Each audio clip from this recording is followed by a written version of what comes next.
Hello, welcome to Raymond Castile's Basement of Horror.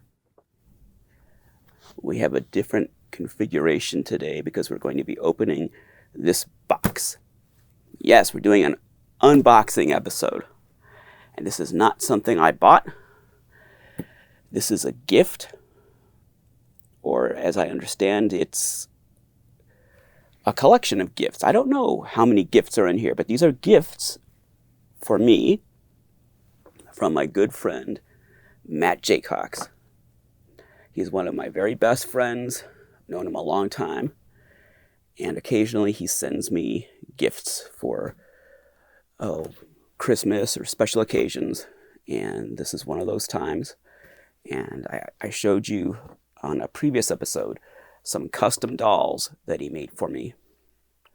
He sent me a beautiful custom Jeremy Brett Sherlock Holmes and a Boris Karloff Mr. Hyde from Abbott and Costello Meet Dr. Jekyll and Mr. Hyde. He knows I love that Mr. Hyde.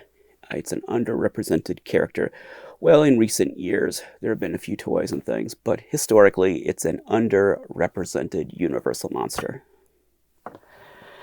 He's made some other things for me over the years, and he's given me some gifts that were not made by him. And I always appreciate it when I receive a box from Matt. But in this case, it's not just a gift from Matt. Apparently, his two daughters, Emily and Shelley, and they're little girls, they've also included a gift. And I think it's supposed to be from the whole family, but it's particularly from them. I think they picked it out. I don't think it's a homemade gift. I think it's a manufactured gift. So, some kind of a product. So let's see. I don't know what's in here. It's a huge box, and I don't know how I'm going to handle this. But maybe I should move this even a little bit more. And scoot this in here. I feel like Brody and Jaws. How do we handle this? Let's see what's in here. Now I'm shooting this Thanksgiving weekend, so I'm all bloated from tofurkey. I don't eat meat, but I do eat traditional Thanksgiving fare like stuffing, mashed potatoes, mushroom gravy, not beef gravy, but mushroom gravy, not turkey gravy either. I guess that's what you have on Thanksgiving. Mushroom gravy. Cranberry sauce, had some green beans, had some macaroni and cheese. So actually, now that I think of it, quite a bit of food. Some rolls. I didn't have any pie today, but I had pie yesterday. So quite a bit of food.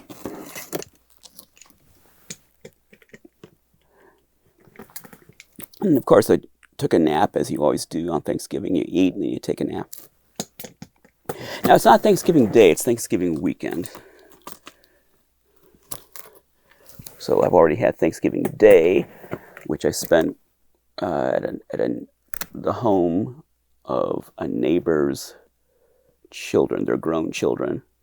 My brother and his niece came over and they brought a friend, and then my dad and I and my brother, niece, and friend all went to the home of this neighbor's grown children.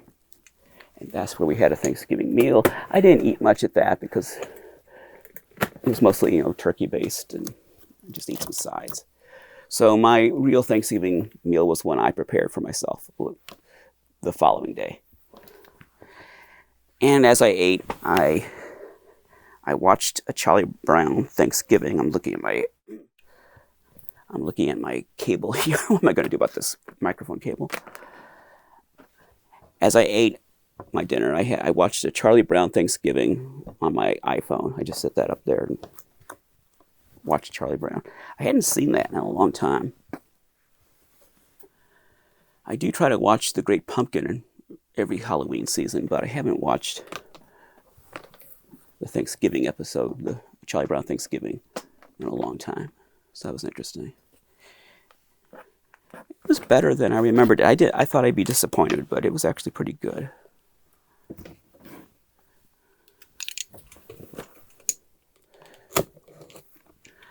am I going to get that in there?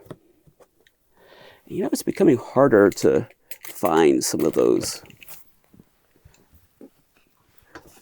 TV holiday specials we grew up with.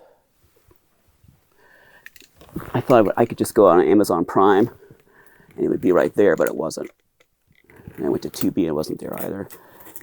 So I ended up watching it for free on YouTube. There's some illegal upload on YouTube. I can't even see what I'm doing here.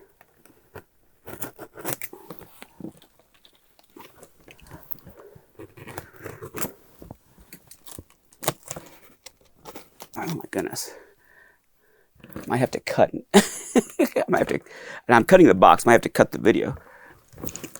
Okay, I had to reposition myself to do that. Okay, now the box is open. How does this look? Still doing all right? I think so. My first look inside here. I thought when this arrived, it was so huge. I thought, my gosh, is Fluffy in here from Creepshow? Oh no, more tape. More tape to go through. I hope. You gotta be careful now. There might be something right under the tape. I don't want to damage it.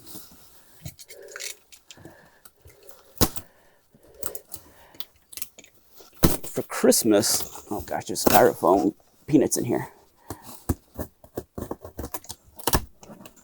For Christmas, I always watch Rudolph on YouTube. I don't watch it through any official means. I watch the bootleg upload on YouTube that has the original commercials and the intros and outros. And once you see it that way, I think that's the only way to watch it, because I'm talking about Rudolph the Red-Nosed Reindeer, the 60s show, with the Bumble and everything. It's got these intros and outros that are animated with the puppets. The puppets are promoting the sponsors, and it's fully animated little scenes, and it's really integrated into the show. So if you don't see those, I feel like you're not really seeing the whole show the way it was meant to be seen. And it does make a difference. And then at the end, when you watch this original broadcast version on YouTube, I never can pronounce his name right. Dan O'Hurley from Halloween 3. I'm not pronouncing that right. Dan O'Hurley? No. Darn it, I should have looked that up before I started this. I didn't think I was going to bring it up. You know who I'm talking about. Connell Cochran from Halloween 3. So he comes on at the end of Rudolph, over the end credits, telling you to, don't go away, stay tuned, because there's some other show. I guess he had a TV show at the time, and he's promoting his show. So to hear his voice at the end credits of Rudolph, it's like you expect to see a blinking red nose on the screen. Watch the red nose. It's almost time. It just puts the cherry on top of the whole experience. This is Dan O'Hurley. Stay tuned for the Richard T. Ely story, A Fight for Academic Freedom on Profiles in Courage, next on NBC. So if you watch Rudolph officially, you don't get any of that.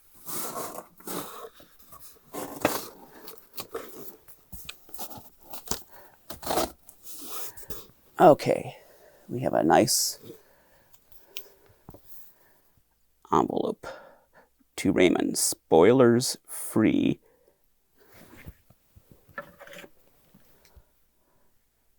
Well, maybe some small spoilers. Okay, so I should read this, I think, first. Oh my gosh, these are gift wrap. Can you see this? Yeah. Beautiful gift wrap boxes. How many are in here?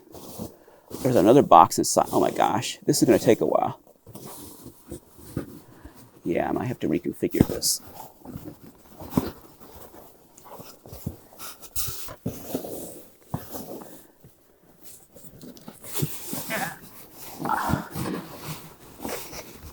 Yeah, this isn't going to work. I'm going to have to...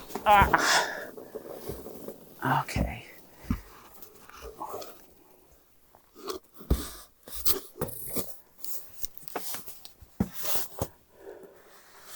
Okay, there's a box. How many boxes are in here? Here's another smaller box. And I don't think anything's in that.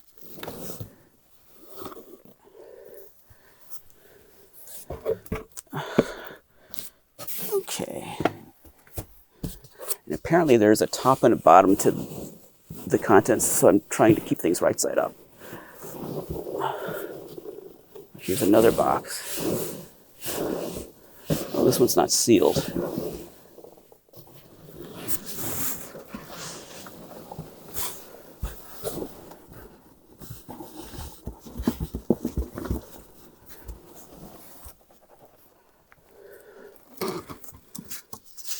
And this box wasn't shut. I want to see what's in there. Oh, it's a lot more peanuts. Okay, let's put this. I don't want Billy to get into the peanuts. The styrofoam peanuts.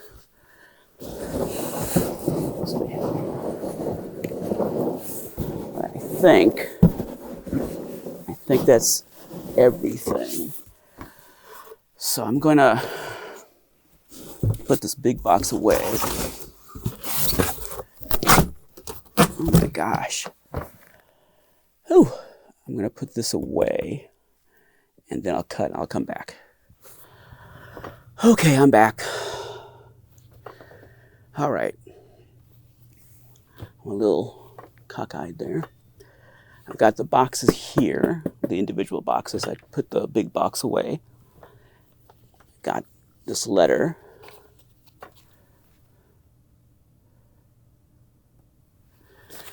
And we'll see what's in here. No, I don't need a letter opener. It's already opened. There we go. Here we are. And I've got the gift wrap on right there. It's snowing outside.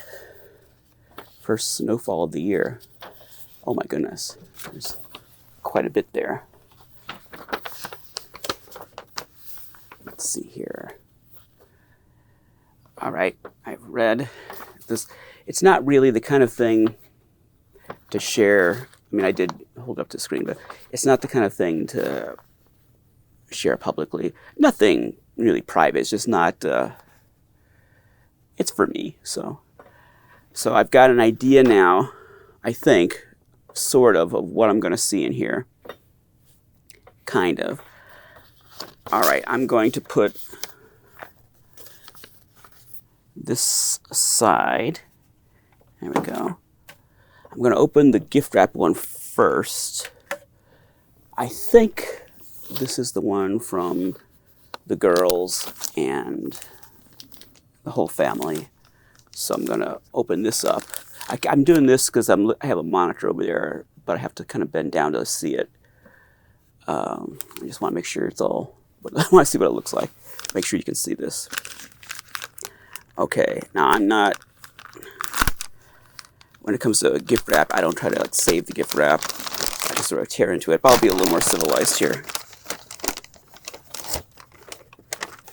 Okay, I don't think this is the one from the girls. Hold on a minute. When I say the girls, I mean Emily and Shelley, Matt's daughters. They're delightful little girls. I saw them when they were very young, and I haven't seen them since. I really would like to get over there again while they're still little and spend some time with them. That would be nice. All right. This is quite nice.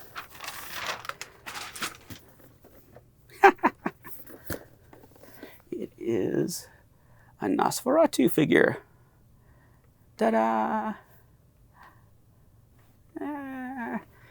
And in his letter, Matt said, I know this is not something you would ever buy yourself, so I'm buying it for you. And he's right, I don't typically buy these kinds of modern toys, but I love the original Nosferatu and Count Orlok.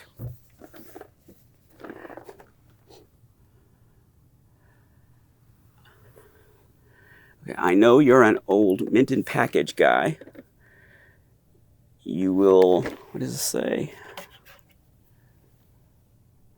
You will resist? Oh, you will notice that 2 of your Nosferatu hands had to be given up for the cause. I think you will agree, however, that it was for the best. But if their absence really bothers you, let me know, and you can have the hands from my set. Merry Christmas, Matt.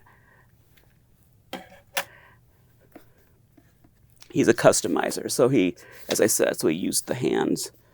There's multiple hands in here. So he used 2 of the hands for something else we're going to see. Isn't he cute? I'm not going to take all that out here on camera, but I do think I'm going to take him out of this box since he's been opened already. So I'm going to take him out and display him. I've got the Sideshow Nosferatu from back in the day, but of all of these modern figures that Caustic Plastic has put out, really the only one that I was kind of nagging in the back of my mind, like, oh, I really ought to buy that, was this one, Nosferatu. I mean, a lot of them are interesting. The Lugosi Dracula and the Christopher Lee Dracula and the Phantom of the Opera and some of the other ones I've seen. But the only one that was making me think, boy, I ought to buy that one, was Count Orlok. Because I just like Count Orlok a lot. I watch that original movie every year. I've seen it on the big screen multiple times. I've seen it with a live orchestra multiple times. I really like Nosferatu, the original. And I like the Eggers remake from last year. I thought I liked that too. So, and I love the Herzog remake. So I'm a Nosferatu fan. Or should I say Nosferatu? Nosferatu. I think that's the sophisticated way to pronounce it. But yeah, he's coming out of this box. Since I know the background of how Matt used parts of it for something else, it makes sense to go ahead and free him from the box and use him as a display piece. And you might see him up here in the future. All right, so I do like this. Thank you very much, Matt. Thank you for the Nosferatu. But for now, I'm going to put him back because we have other things to look at. And when he's out of the box, in a future episode, I'll show him to you. Not this time, because we have a lot to get through here. And it's in the wee hours of the morning, and it's snowing. I think I need to get over to a quick trip after I do this, before the snow gets too deep, and get some milk or something, because we're running low. And just because, I don't know, it might be this deep tomorrow. And it just started snowing, so we're in the AM. I shoot this thing overnight. I start shooting around midnight, 1 a.m., around that time. And I shoot all through the night into the morning. And it takes hours to shoot one of these. So you might only watch it for an hour or so, but it takes easily 4 or 5 hours to shoot one of these. It takes a long time. And it takes easily a dozen hours to edit. It's an all week. It's a part-time job. I have my job that full-time that pays what it pays and gives me insurance and so on. And then I have this part-time job that pays nothing. I get paid in knowing that there are people out there who enjoy the show. That's my payment. So what should I do? Let's do the one that's not sealed. Ooh, this is heavy. Okay. Oh, there's a bow in that too. It's got gift wrap in here. Okay, let's see.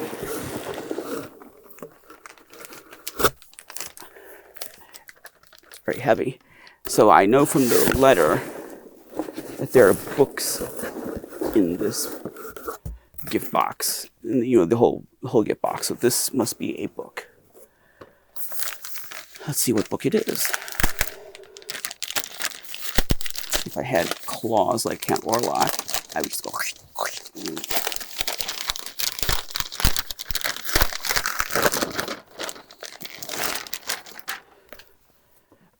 Oh, I like this. This is good. You know, Matt's mentioned this a few times over the years, and this is another one of those things where I keep thinking, I really ought to buy that one of these days, but he's right. I would have never bought this on my own. It's something I would have liked to have had, but I would never have bought it. And in his letter, he says that's what a gift should be. It should be something that the person wants or would like, but would never buy for themselves. And that's what this is, because I've definitely thought about this book over the years. And Matt has owned it for a while, I think. Not this particular copy, but he's owned a copy of this book for a while, and he's referenced it. And I think my friend Andy might have a copy of this too, because I remember looking at it at his house. But that might have been Matt's book that he brought over. I don't know. But I've seen this book before, and I've definitely thought about buying it. But like Matt said, he knows me well. I would have never done it. I would have never bought it. I would have just wanted it, but not bought it. So this is a beautiful book. I do have Paul Naschy's autobiography, and it's autographed, but I didn't get it personally autographed. Naschy, I think he signed all of them or some portion of them, so a lot of them have his signature inside. But this is a different thing. This is his, these are posters from his films. I have a few Paul Naschy posters, not nearly as many as I'd like. So that's what the book looks like inside. It's the content is stuff like this. I have to watch out not to show something that, well, like this. This is okay, I think. But some of these posters, I'm sure, are not safe for work or for YouTube. So it's a beautiful book, and I will enjoy looking at that, certainly over the holiday break and for years to come. And it'll probably end up costing me a lot of money, because I'll probably, once I see these posters, I'll feel like I have to own them. So it'll end up costing me thousands of dollars over the next several years trying to buy Paul Naschy posters. Luckily, a lot of his posters, they might be kind of hard to find, but once you find them, they're not necessarily that expensive. Some are. It's finding them, and finding them in good condition. That's the challenge. Okay. Oh, you gotta drink anytime I say okay. That's the rule at this show. Here's the beautiful wrapping paper. Nothing's like a message or anything stuck to that, right? Nope. Now, I think I might be proven wrong, but I think this is the one that's from everybody, including the girls. I think, if I read that letter correctly, I think this is something that Emily and Shelley saw, and Matt said, oh, I've already got that. And then Emily and Shelley, the little girls, said, but Uncle Ray doesn't have that. So why don't we get it from him? But why don't we get it for him? So I think this is the gift from the whole family, particularly Emily and Shelley. So thank you, Emily and Shelley. I've got the book. You are right. This would be a good gift for me. Thank you very much. Thanks for talking to your dad about getting me this book. If I'm correct, this is the item that you suggested. Thank you very much. Good call. You have excellent taste.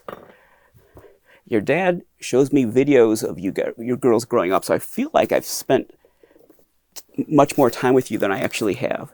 I don't know if you even remember me, because you were so young when I saw you. But I feel like I watched you grow up, even though I haven't been there. But it has been a pleasure to watch you growing into young women over the years. And I'm sure it's quite a pleasure for your mom and dad. But even from afar, I really enjoyed seeing your progress and your personalities emerging and your adventures. And it's been, as someone who doesn't have kids myself, it means a lot.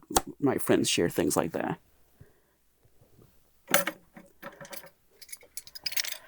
Okay, got a drink. Let's see here.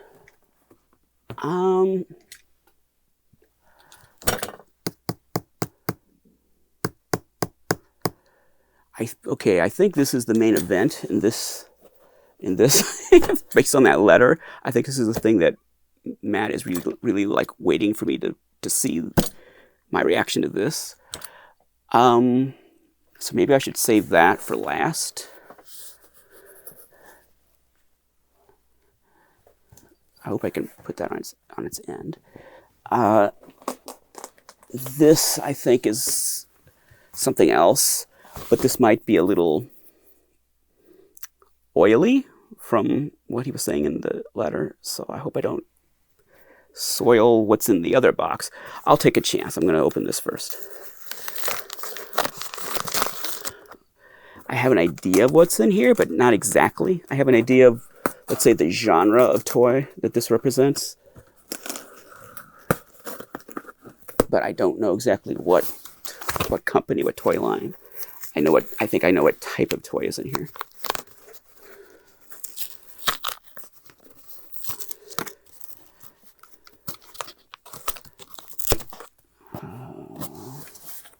Let's see.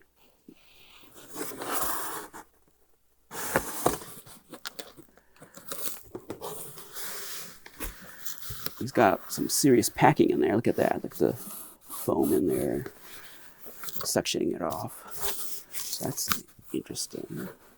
What's this? Or is this from the girls?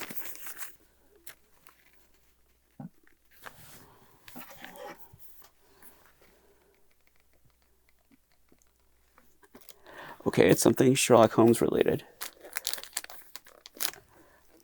It's a book. How should I do this? Oh, I see why this stuff's in here. It's because that book was in there. So I should be able to... Oh.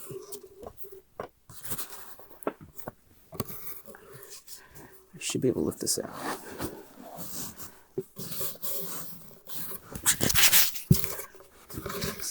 I don't want to get the styrofoam peanuts all over the place because I don't want Billy to get into it. I don't want the cat to get into it. Because he will. He'll start chewing on it. Okay, okay.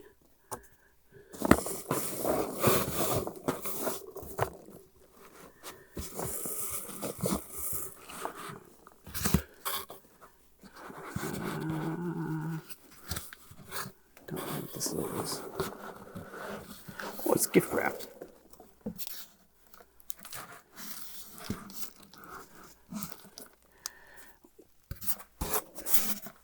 Well, I mean, it's in a giant gorilla box, a Toho King Kong box. I don't think that's what's in there. I think it's just using the box. Is this a garage kit box? I think so. Yeah, soft vinyl model kit. But that's not what's in here. I don't think it's what's in here. Okay. Yeah, if you're doing the drinking game, you're getting drunk today because I'm saying okay a lot. Oh, I love how he has little bows on everything. It's so cute. It's like a little Victorian Christmas.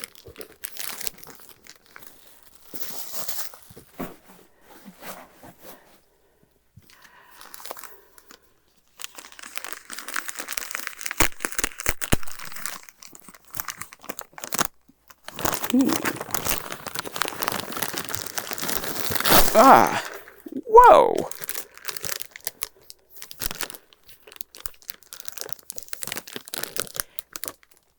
That is something I definitely have wanted, for sure.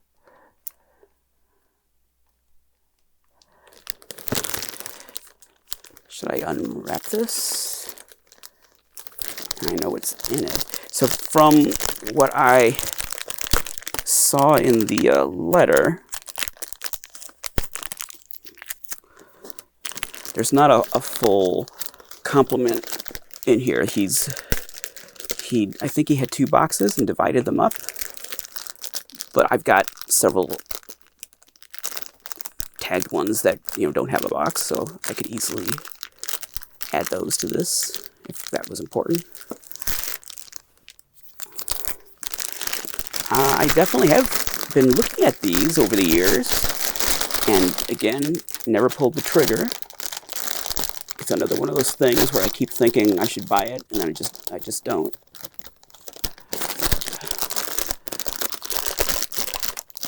So he knows my number, that's for sure. He knows the stuff that I would like, but I'm never going to get around to buying it. I would like to have it, but for whatever reason, I'm just never going to actually buy it.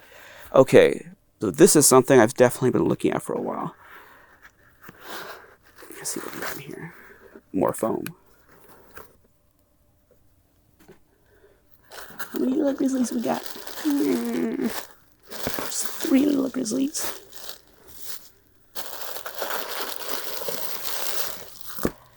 Yeah, by the time if I want to do that, I have enough tagged loose grizzlies I could fill this box. So I might just do that. Aww. Grizzly. I did an episode on this jiggler a few years ago. And I showed a picture of one of these boxes, and I showed the loose ones I had.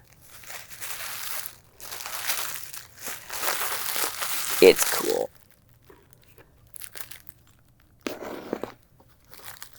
I like it. There was one of these on eBay recently.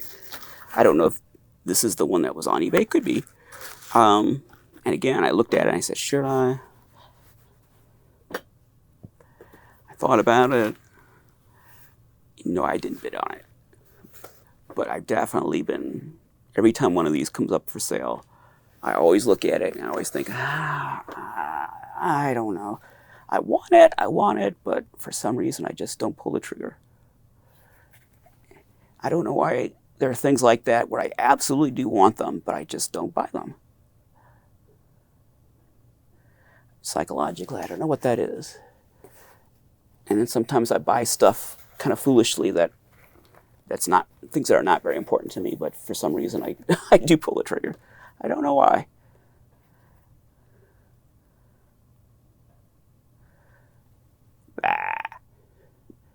And I remember this box from childhood, and I had one of these jigglers, and I still have it to this day.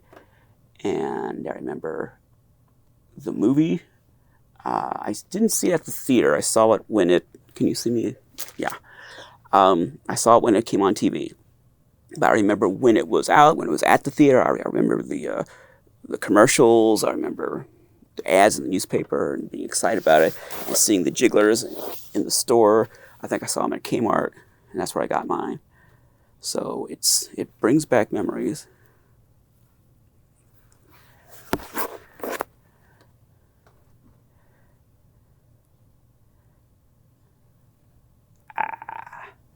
And I really wish Imperial would have made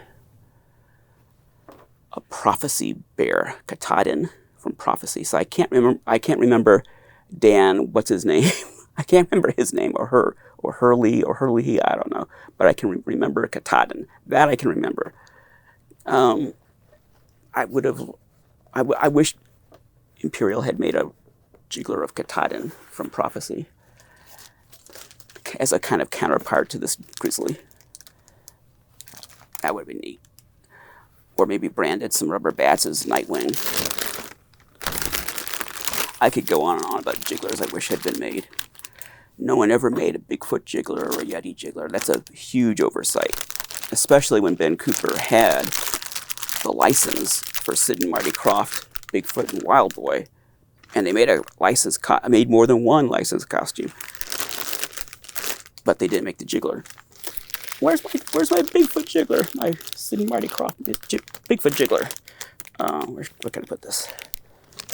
I'm gonna put this down here because it's got tape on it, and I don't want to sit it on top of the Paul Naschy book and accidentally mar it with the tape. And then I'll put this over here, and I guess as a bonus, I've got a Garage Kit box, soft vinyl kit. I'm assuming Matt built this kit.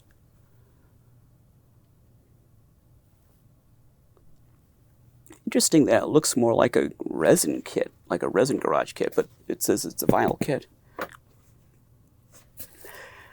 He'll probably send me a picture of this this kit built up, because I'm assuming he built it up. Now that I've got this box, I'm kind of curious to see the kit. All right, I'm going to open this, what I assume is a book related to Sherlock Holmes. Yeah, it's a book. Anytime I say book, I think of Tenebrae when the main character says, a book, towards the end of the movie. It's like a book. A book.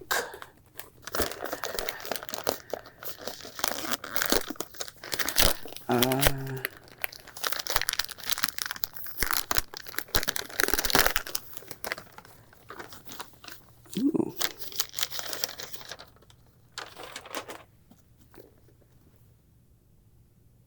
Well.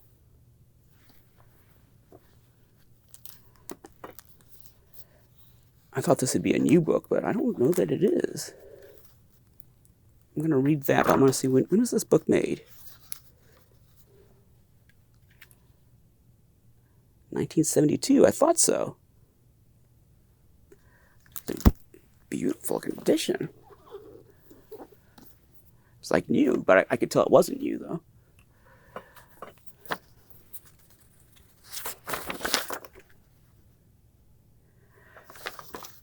Okay, so this is a scholarly book about Sherlock Holmes, the Conan Doyle stories.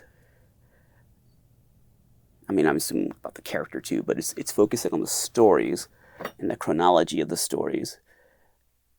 Matt says, in his opinion, this is the first book of serious scholarship on the Sherlock Holmes canon. But that is a debatable opinion that's not universally held, but he believes this is the first serious work of scholarship on Sherlock Holmes. And I will definitely look forward to reading that. Matt and I have a lot of Sherlock Holmes discussions.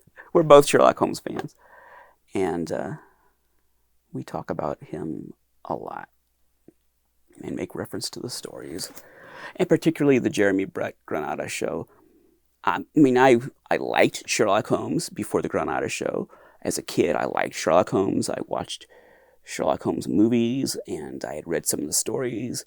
But I didn't become fanatical until the Granada show, and then I was sleeping, breathing Sherlock Holmes for my adolescence. As a teenager, it was Sherlock Holmes, Dark Shadows, and Doctor Who.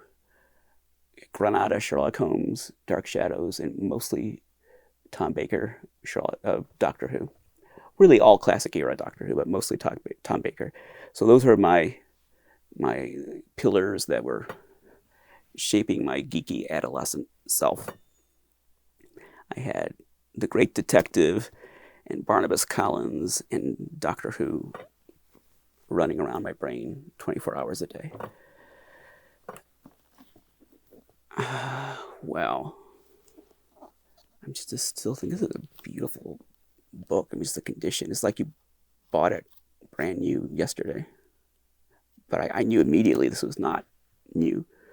It's from 1972. Thank you, Matt. Thanks a lot. I appreciate it. And I will read it. And then we can have discussions. Now, give me time. I'm not going to read it overnight, but give me time. We'll have discussions about controversial opinions in this book and whether I agree or not. And apparently the authorship or the authenticity of some of the stories is in question. So I didn't know that. I didn't know that there were certain Sherlock Holmes stories where people were like, I don't know if Conan Doyle really wrote that. I did not know that. So I'm already learning something new. Put that there.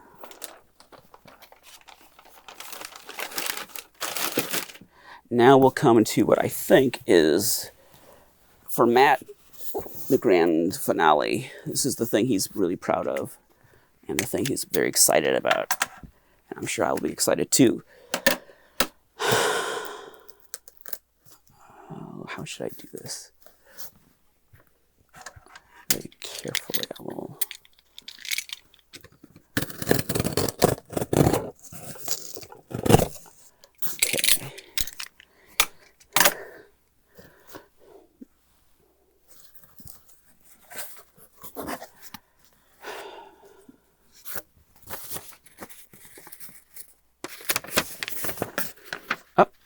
take my whole tablecloth out there. There we go.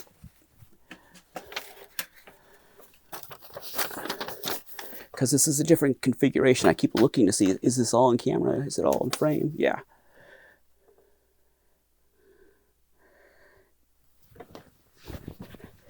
He's talking about how this project has been a long time coming. So this is a custom action figure that he made.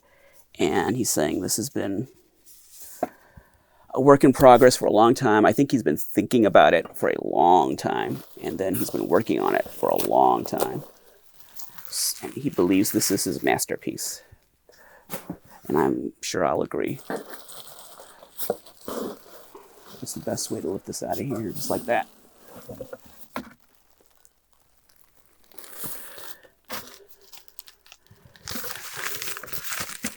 I think that's just cushioning.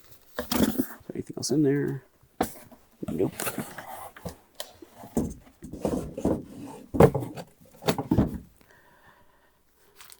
More cushioning. It's gift wrapped. Let me just take it out this way. Right. More cushioning. All right. Okay. Season's greetings. I like this wrap. It has an old world kind of look. Not too garish, not too modern.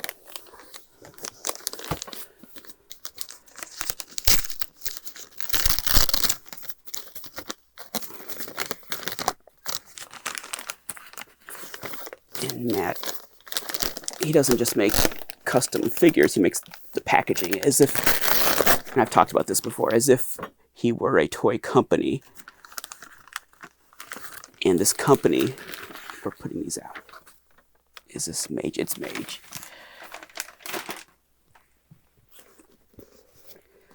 It is a Zerukaisho action figure. And I've shown Matt's 8-inch Zerukaisho action figure on the show before. And I think what we're going to see right now is a 12-inch, 1/6 scale Coffin Joe action figure. Look at that poster. And his company, Matt's, I was going to say his imaginary company, but we know it's real. Of course it's real. Someday he'll write the history of the Mage Toys Company.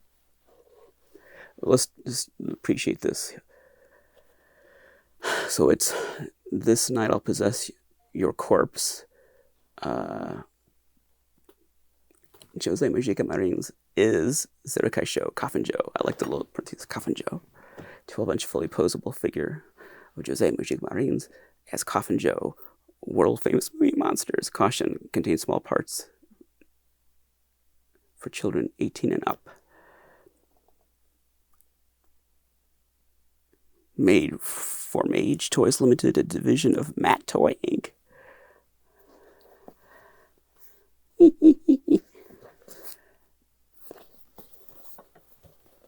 This is the back. I was wondering, did he put clothes on that lady? I don't remember. I'm talking about the lady in the image there. That is poster art for Ritual of the Sadists, which became Awakening of the Beast. But that's the original poster art before the name was changed.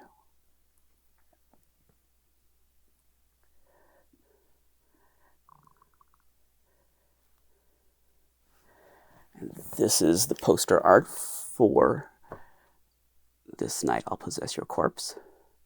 And there's an A and a B poster. This is the A poster, version A. And version B has a more comic book-like appearance. And that photograph on the corner, that's from Awakening of the Beast. And that photo is also from Awakening of the Beast, but it's not from the movie. It's a promotional photo. That photo is actually in the movie. That's a promotional photo. Okay. Take a drink. Let's open this up. Or is it taped? Oh, it's got Velcro.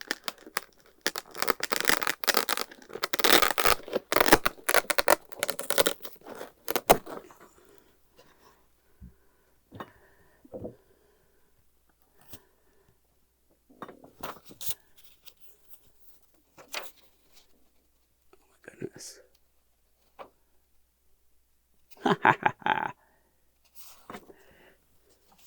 He's got two versions, so you can swap the clothing and accessories to make both versions. And it looks like by doing that, you can swap it from This Night I'll Possess Your Corpse to Awakening of the Beast. Follow these steps carefully to swap between versions. I don't know if we're going to do that on camera right now. But it's cute that he has these instructions like this. Mage Toys thought of everything back in the day. And that's what you see when you open the box.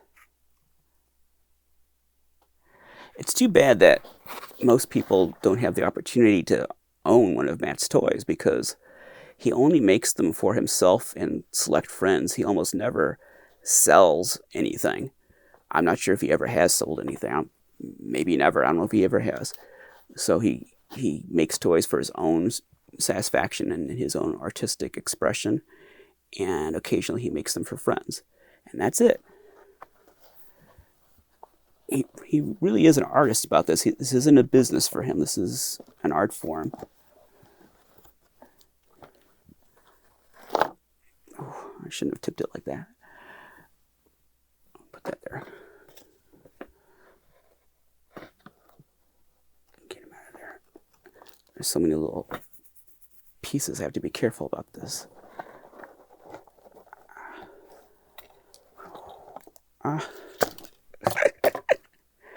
I'm already nervous handling it. Okay. Accessories. Oh, something fell out of there. Oh, that's the head. We don't want to scratch that. That's the extra head. Keep that there. Yeah, I'm not taking all this out on camera. It's, some things are already kind of falling out. I want to protect all this. Oh, he's got a broken glass to cut off people's fingers. All right, let's leave all that right there. Oh, and it's a flocked hat too. Okay.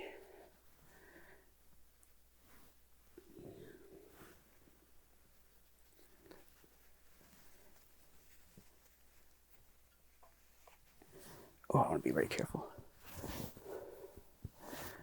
There's Coffin Joe, Jiggler show.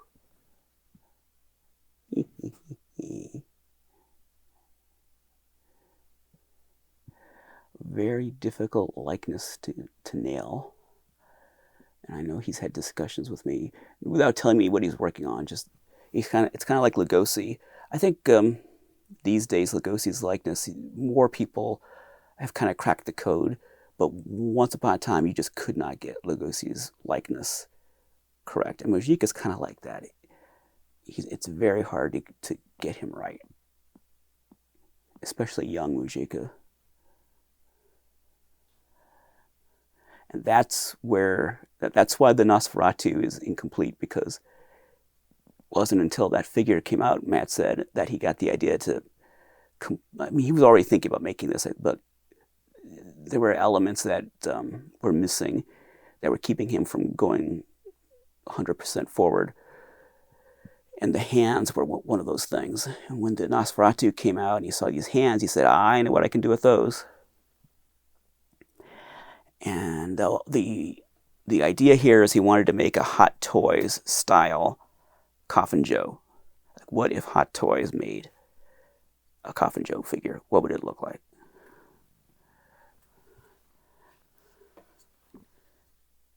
I'm not going to try to take that hat off. It does come off because there's another hat there.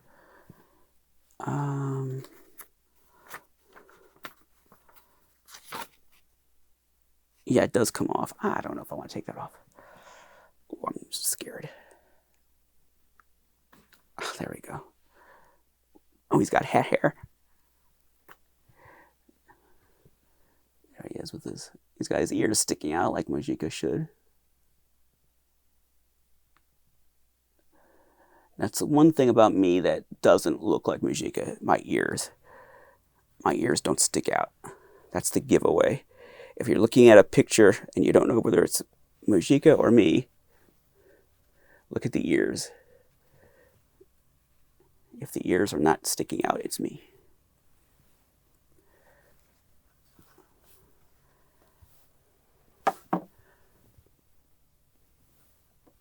Here's Coffin Joe.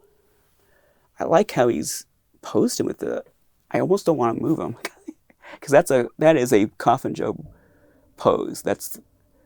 I think at some point in the movie he places his arm across his chest just like that. But Matt always says he makes these things to be used, not to be statues.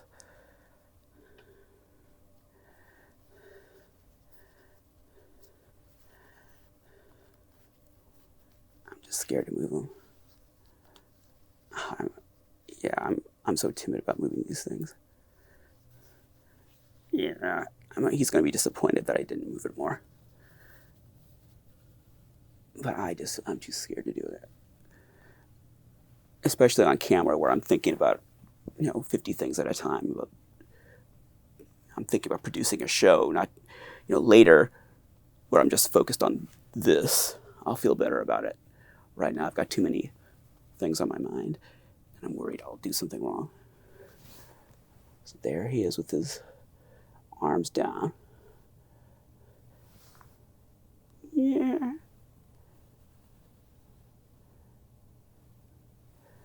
Does he have...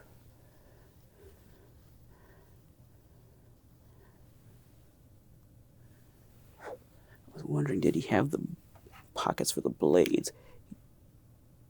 Doesn't have that. Aha. But he's otherwise perfect. Let's look at the back here. That's what it looks like from the back. So this version of Coffin Joe and also the embodiment of evil Coffin Joe has two pockets right there. And then he's got blades in there so he can reach behind him and pull the blades out.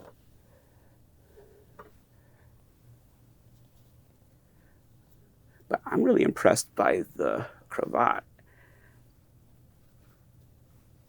I wouldn't have, just trying to do like a cosplay, I can't get that right. But that looks just like it, just like the one in the movie.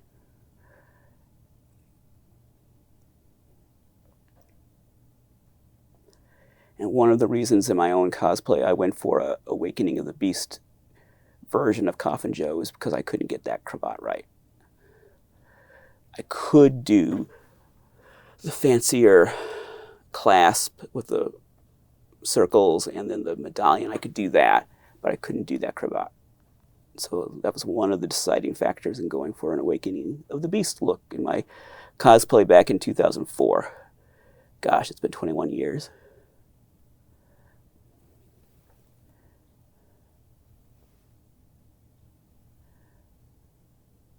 We'll say. I had some technical difficulties, so I lost the last couple minutes of the show. I was talking about the alternate head and the accessory pack to turn him into the Awakening of the Beast Coffin Joe, but I had some issues, so I'll have to redo that. So I was showing you this head. This is an open mouth, maniacal laughter head. So he would be leaning back going,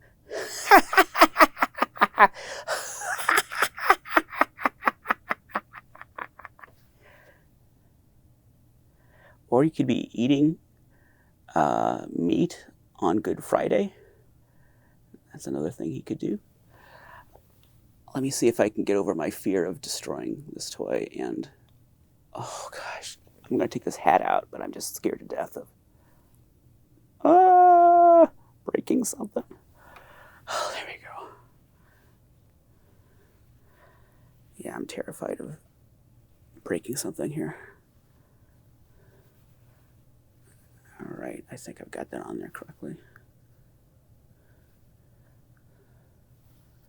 There we go.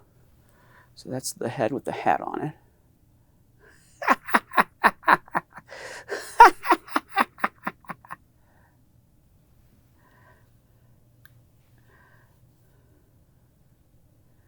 Another thing I worry about is taking the paint off. Like every time I put the hat, take the hat on and off. So I want to be careful about that.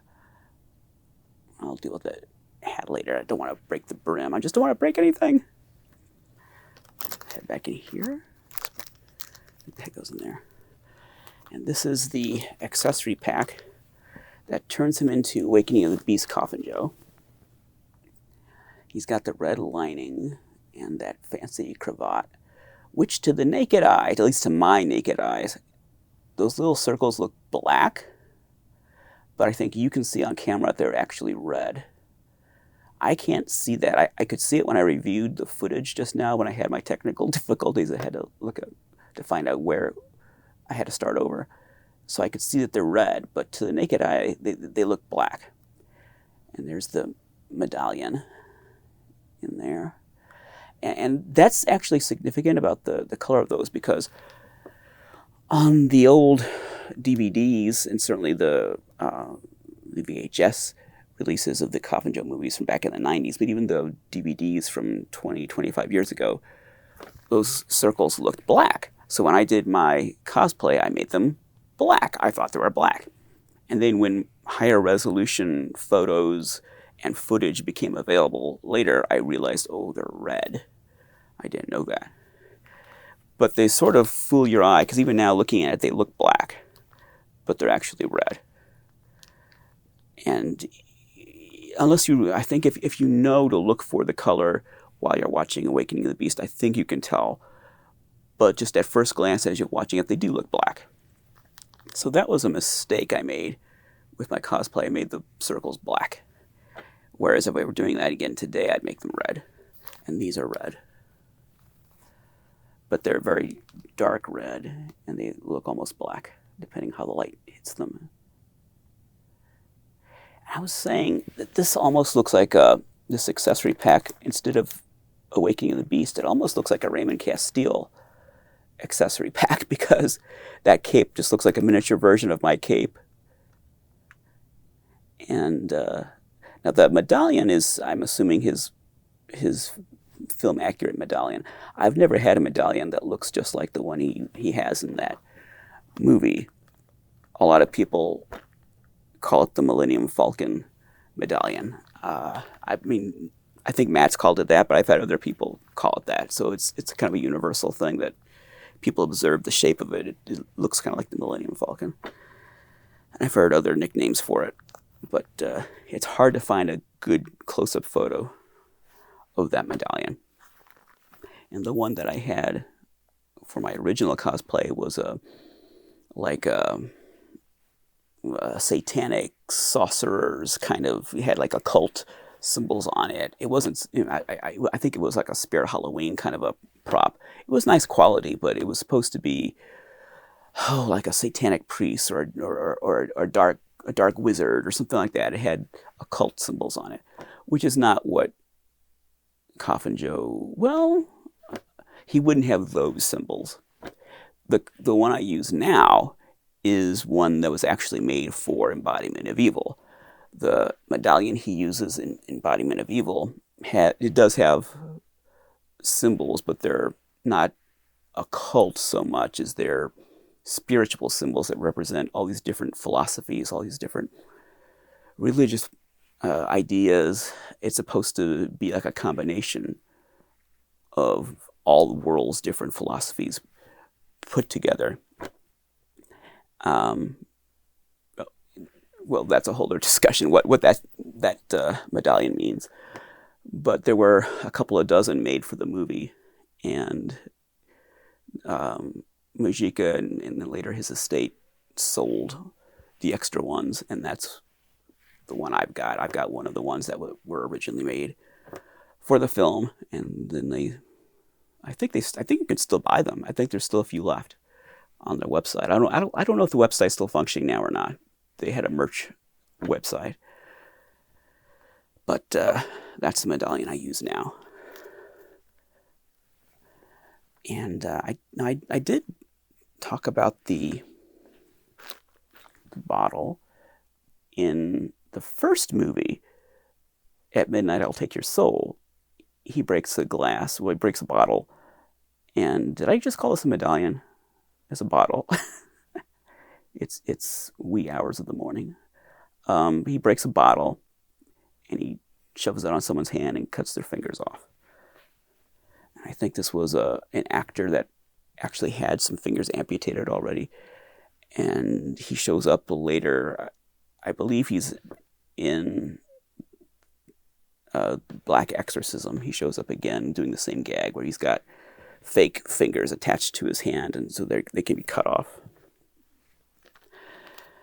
I'm not going to take this out, but maybe in a future episode I'll show him again, and maybe he'll have this outfit on him.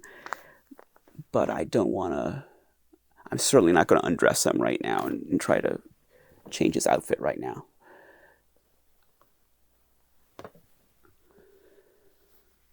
I notice this snap is unbuttoned. I'm not going to mess with that. But I'm curious. I saw on the video this is unbuttoned. Yeah, I'm going to leave that like it is. I think it's supposed to be that way. Okay. I hope my good buddy doesn't obsess about the pockets. I was just poking him a little bit because I know he's a ultra perfectionist. So just some affectionate, gentle ribbing. So don't get obsessed about that. But there he is. Beautiful Hot Toys style Coffin Joe, based primarily on This Night I'll Possess Your Corpse, with some accessories to turn him into Awakening of the Beast.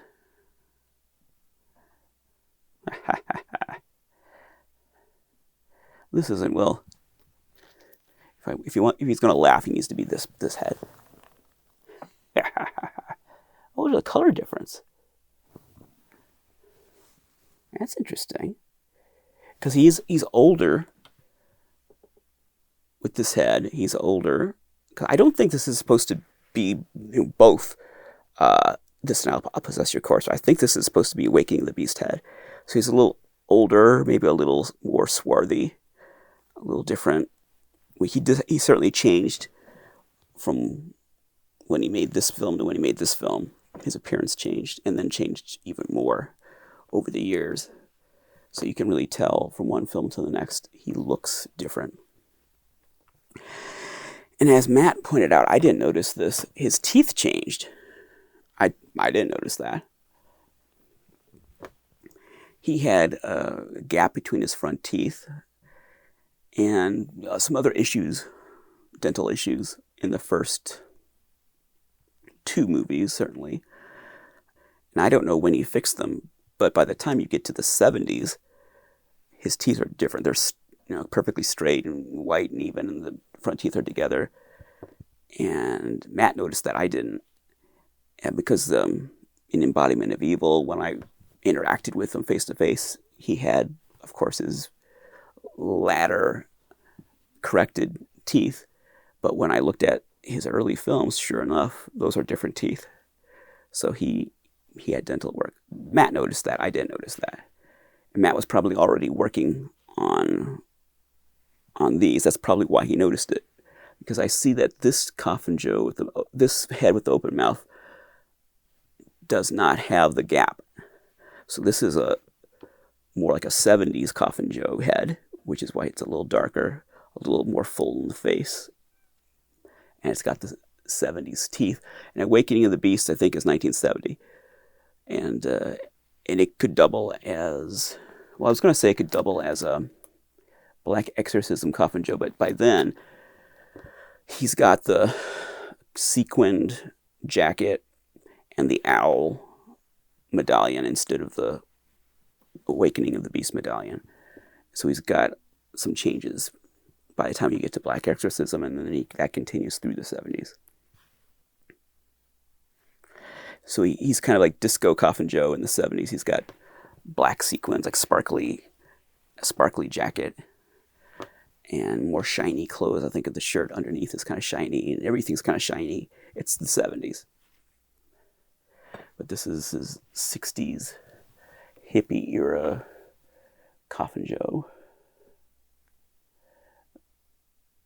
And I do think This Night I'll Possess Your Corpse, it is the best Coffin Joe movie. The Strange World of Coffin Joe gives it a run for its money, for sure. That is an anthology film with 3 stories. If the first story were as good as the second and third, then I'd say Strange World of Coffin Joe was the best Coffin Joe movie.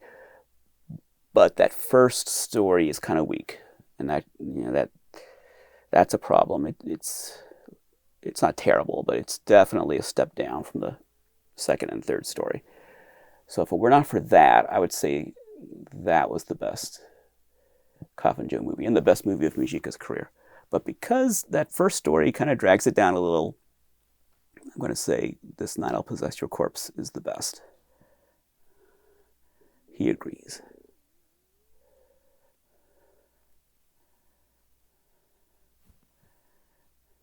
It kind of looks like the poster art for The Strange World of Coffin Joe. I'm not going to put him in that pose, but he's kind of going like that with his cape flying out, and it's from above, and he's angled, and he's got all these women behind him, this pile of women just, in, almost like a pyramid formation behind him as he's in the foreground, going like that. That's one of the few Coffin Joe posters I don't own. If you know where to get that, I would sure like to have the poster for it. That is my number one want. As far as Coffin Joe posters, maybe any poster, The Strange World of Coffin Joe, that poster, there's only one example that I know of in the world outside of Mujica's family, and it was actually in a museum-style art exhibit in Brazil, and it was in terrible condition. It was all falling apart, and that's the only one I've ever seen outside of Mujica's own collection. So I would really like to own a nice condition example of that poster. Speaking of posters, I bet these poster images on this box are my posters. So I have one of the few examples of this poster in the world. There's a handful, I guess, but not many. But I've got that poster, and I don't want to just fall. It's got a nice little base. I haven't shown the base yet, so let's just show that. A little Aurora style base. Not really Aurora. I mean, this, like the Caustic Plastic and Hot Toys and all those things, they have little bases like this. So that's really what that's based on. But they have those bases because they are inspired by Aurora and the Aurora bases from the 60s. And there's I'm sorry, this box is about to fall off. There's a stand the snaps in there, but I'm not going to do that right now. I'm going to show you this other poster. Yeah, so I know that I own that poster. I know it can't be the only example in the world because I saw a picture of someone at Chiller Theater in the early 90s, at Coffin Joe's table getting this poster autographed, and the one I have does not have an autograph. So there's at least one other example out there somewhere that there's photographic evidence of it. But mine is, other than that photo, mine is the only one I've ever seen outside of Majika's collection of his own posters. That is a rare poster.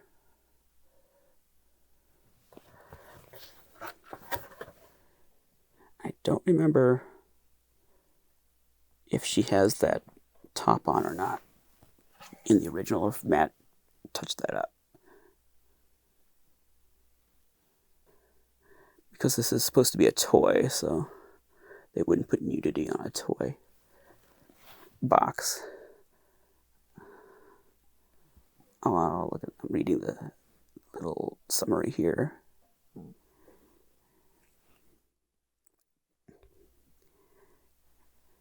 I love that. Mage Toys presents the first ever fully posable 1/6 scale figure of José Majica Marins as Coffin Joe. Contents: figure, alternate top hats, 2 alternate heads, alternate cape, medallion, straight razor, broken bottle base. I sound like Joe Bob giving the drive-in totals. It should be coming up on the site. Contents: figure, alternate top hats, 2 alternate heads, alternate cape, medallion, straight razor, broken bottle, base. Joe Bob says, check it out.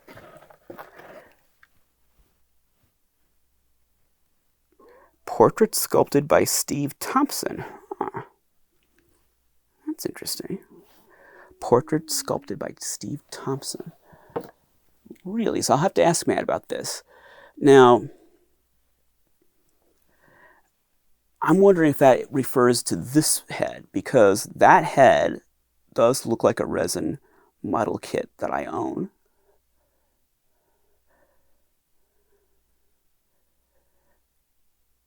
And I'm wondering if this is the head from that model kit, if that's what that refers to. But this head, where did this, Steve Thompson sculpt this head? This looks like Matt's work. I mean, I'll have to ask Matt about that, or he'll see this episode and he'll tell me. But that looks like Matt's sculpture. I don't know about that. I believe this is from the, now that I've read this is from that resin kit, this head. This is based on the resin kit, I'm sure. This, though, I don't think that is. That looks like an original sculpt to me. Look at that. But I'm curious to know, did Steve Thompson do this head as well? I don't think so. I think Matt did this head. But I'll find out. I'd be very surprised if Matt didn't sculpt that head. But I do recognize, now that I've read that, I recognize this head from the model kit, because I do own that model kit. And that's the head from the model kit for sure. This is Raymond from the future breaking in with an important message to clarify some of what we've been saying about the sculpt. Matt told me that he actually commissioned artist Steve Thompson to sculpt the closed mouth Coffin Joe head. So Steve Thompson sculpted that head, delivered the sculpt to Matt, and then Matt tweaked it. So he resculpted it a little bit. So the finished result is partly Matt's sculpt and mostly Steve's sculpt. The open mouth version is taken from the resin kit, which doesn't list a sculptor. It's made by International, not International, International Figures or Models, whatever the name is, International. And there is a company listed as the designer, Barsum Figures. Barsum Figures. There's not an individual's name, but that open-mouthed Coffin Joe kit, which is an unlicensed kit, that is the source for the open mouth head. And Matt also tweaked that. So It's not purely that model kit. It uses the model kit as a basis, and then Matt sculpted over that a little bit, tweaked it. So in Terra National Models, or whatever the name of that company was, that's the source for that open mouth kit. That was an unlicensed Coffin Joe kit that upset Liz Vamp, Coffin Joe's daughter. She didn't like that kit because it was unlicensed. There was an earlier kit that had a closed mouth Coffin Joe in a coffin. He's actually in a coffin, and that was licensed and came with autographed certificate of authenticity by Mujica, and I have both those models. So that's the story on the heads that Matt used on this action figure. There's a cute little skull with a movable jaw. That kind of scared me for a second there.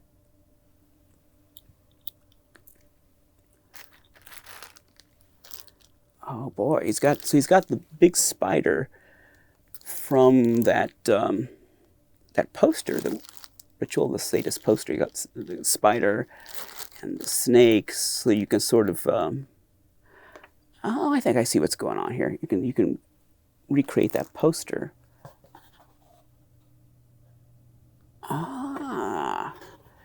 That's the accessory kit is really. I think he's not so much going for the movie design. It's going for this poster, because there you see the red lining. Looks like red lining there. And he has the open mouth. He's got the snakes, and he's got the big spider. So I think the accessories that this comes with, they're recreating this poster art. It doesn't have a girl's head. And this poster art is for Ritual of the Sadist, which was retitled Awakening of the Beast. Now in the movie Awakening of the Beast, he has a kind of a floral pattern in the lining. Try recreating that either as a cosplay or a figure. If you do, you're a better man than I. But he does have a floral flower pattern.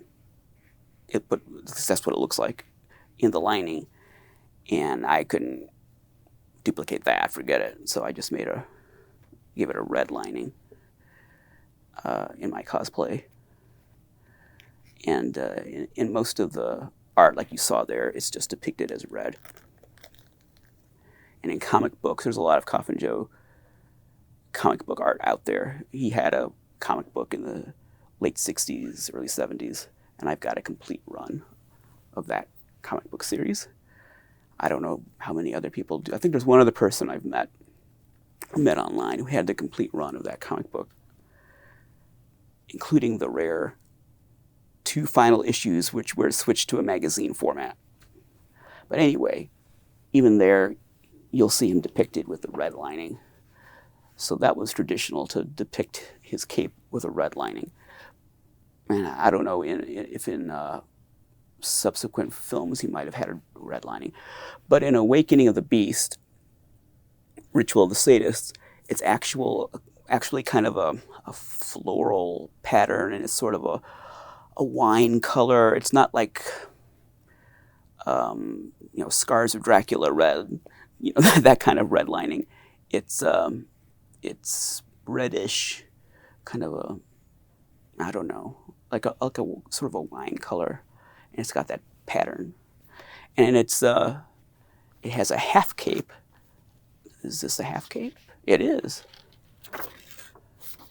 So this is what it will look like. So he's got that half cape, which is from Awakening of the Beast onward. I don't remember if he has that in Black Exorcism. His cape became simpler later on. So my cosplay is very much this. It's very much Awakening of the Beast, but with some shortcuts, like the lining. I couldn't duplicate that lining, so I just gave it a red lining. But that's an Awakening of the Beast Coffin Joe, but that might as well be a Raymond Castile cosplay action figure. because that's basically a little miniature me.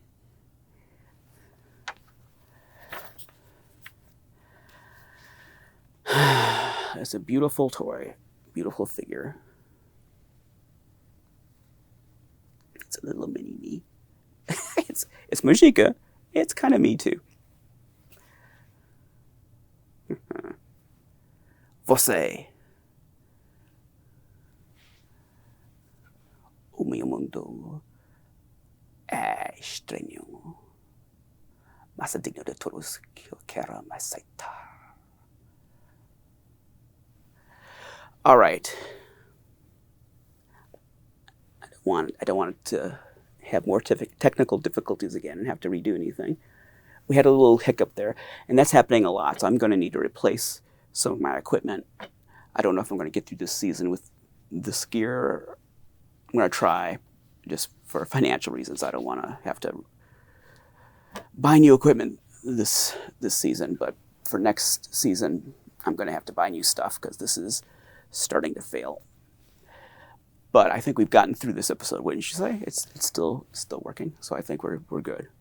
And it's snowing outside, and I am gonna go out and get some milk and stuff at the convenience store just in case we're snowed in all day tomorrow, which could be the case. I'm going to call it a day, or call it a night, call it a morning, and at my leisure in the days and weeks to come, I'll be looking at all this much more closely and carefully and taking it in and playing with my Coffin Joe. Because I need someone.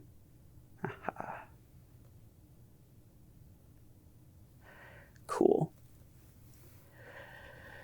Thank you, Matt. I don't know.